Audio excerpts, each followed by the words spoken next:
Hello everyone, welcome in this video. If you wanted to fix this problem, just follow me step by step in this video. So let's start. So first guys, you don't need to open your EMU application. Just go directly and open your settings of your phone.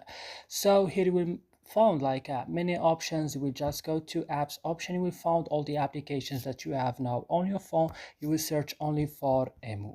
So you found EMU, open it, then scroll down until you found here storage. But here guys, be careful, don't click on clear data because it will delete all your data. Click just on clear cache as you see here on the bottom of the screen. Then you have to back and click also on force stop in the bottom of the screen.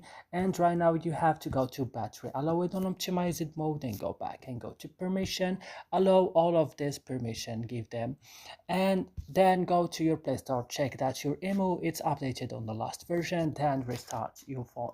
So that's it in this video guys. I hope it's useful for you. Don't forget to like, subscribe in our channel. See you in another video.